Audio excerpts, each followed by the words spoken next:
Hey guys, and today I'm going to show you how to build this simple pie chart using Angular 13 version. So let's get started. Now let's have a look at the versions of the various frameworks that we are using. So we are having Angular version 13, then the Apex Chart library version 3.33.2, and the wrapper library for Angular and the Apex Chart is 1.7.0. Now these version numbers are very critical. I have seen few comments on my previous video wherein people are stating that they're not able to run the examples. And that happens because my previous videos were developed using the very old version of Angular. And if you try to download that example and run it in your local machine at this point of time, it is bound to fail because of the still signs which introduce or which make sure that it will download the latest version of Angular, and the Apex chart version might be something different, which may be incompatible with each other. So you have to make sure that these versions have to be coded properly. You can very well take away the symbols to ensure that you will have an exact version installed in your machine. Anyways, let's go back to the main HTML file. So you can see that I have created a tag called as Apex chart. Now this is a primary tag which is required to render our chart. Right now it doesn't have any options, but soon we will add those options and we'll see that how we can customize our chart. Let me go back to the chart component.ts file. This is where we're going to define the lot of properties which will be initialized with some sample data. So I'm going to start with the two basic options for this particular chart, and these are very critical because that will help us to determine which chart has to get rendered. So first thing is going to be series, which is nothing but Apex non-axis chart series. And in this case, I'm going to assign some random values. So let's start with 40, 32, 28, and then maybe 55. This is going to be our data that will get rendered within the pie chart. And then we need to provide the chart details, or let's call it as chart details, which is of type Apex chart. Let's initialize it with some values, and those values are basically going to be type or type of chart that we are going to use. So in our case, we are going to use a pie chart.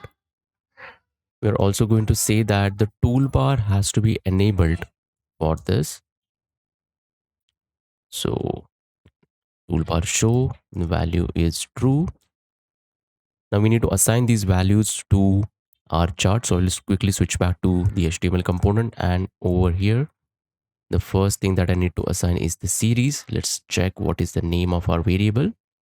We call it as a series. I'm going to change it to chart series. Okay, we'll go to HTML and type the variable reference. Then you need to also provide the option for chart. Okay, and the name is chart details. So I'll just type that name over here. Let me save it. And if I just go back to the browser, we should be able to see our pie chart getting rendered. So you can see that the pie chart is now visible within the browser, but it's quite big. It is occupying the entire width and height, or more, double the height of our browser. So we need to constrain that. One of the option is to wrap this particular tag inside a div. So let me just do that. Control Shift P. I'll wrap it with an abbreviation. Put a div tag over there. Now instead of defining the styles inline, I'm just going to create a class called as chart container. I'll go to CSS and I'll define that class with width and height. Right now, I'm just hard coding this width and height. You can change this. Let's set it to width and height of 500 and 500 pixels. So you can see that the chart is now getting rendered and it has a 500 into 500 width and height assigned to it. So we have these five options on, or rather four options, four slices for this pie chart. It has a name series 1, series 2, series 3, series 4, and the percentages are getting displayed. Inside that, we can also see the data values that we have provided. Now, can we customize this particular series, and can we customize uh, some of the options within this chart or not? Let's see that. Let's go ahead and first assign some labels to this series. So I'll quickly switch back to our component file. I'm going to create a variable called as chart labels. Um, okay. And I'm going to put some company names over here: Apple, Microsoft, Facebook, and then Google. Let's take these variable reference and put it into our Epic chart component. So we have something called as labels. Assign these chart labels to that. And if I save this, you can see that the chart is getting updated and the series 1, series 2 is now replaced with the labels that we had provided. And in fact, it is coming up even in tooltip as well. So that looks pretty neat now, quite useful. All right. Let's go ahead and modify certain other options as well. Let me play with the title for this particular chart. So I'll go back to the VS Code. Again, going back to the chart component, and this time I'm going to create a variable called a chart title. The title and the type is going to be Apex title subtitle. Inside this, I have various options. The first option that I'm going to use is text. So I need a decent title for my chart. I'm going to call it as leading companies. And I also want to change the alignment. So we have a property called as align with set of values. Either it could be center aligned, left aligned, and right aligned. I'm going to keep it center. Now let's use this property inside our HTML. So we have something called as, so the name is title. So I'll call it as title, and let me assign this variable to it. It's called a chart title. Save this. Let's go back and we should be able to see it. Yes, you can see that the title is getting rendered on the top and it is centered. If we just change the values, maybe to left, save it, will take some time to recompile. Yes, we can see that the alignment is getting reflected. I'm just going to revert it back.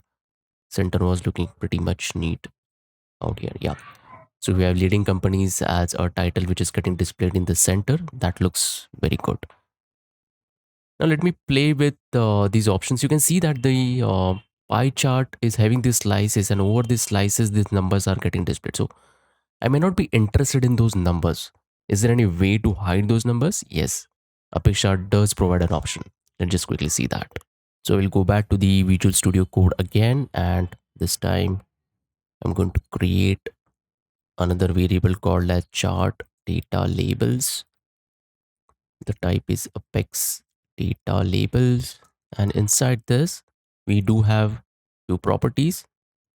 What I'm going to just do is that I'm going to make sure this enabled property is set to false, uh, and then I will take this chart data labels variable reference and add it to our HTML file. So another property called as data labels, we give it a value of chart data labels variable that we just created. Let's save it, and you'll see that now we have a very plain pie chart that is getting rendered. There are no numbers on top of that. Let me just quickly revert the value to true, and if I save it, you'll see that it is coming back. So you can programmatically manage these settings configurations for the Apex chart, and you can customize the appearance of it. Another interesting property that I'm going to use, so if what if I want to switch from a pie chart to a donut chart, and if I'll save it, something is wrong. Yeah, I made a spelling mistake. And if you'll see, the chart is now getting changed from pie chart to a donut chart. So it is pretty easy, right? Just changing the property and everything is getting updated. I'll revert it back to pie chart. That was pretty neat. Yes. So with this exercise, we will wind up the video over here, but you must have understood that how easy it is to render these charts using the Apex chart library in the Angular. And with this, we'll wrap up today's video, and I will see you soon in the next one. Till then, Take care and build something.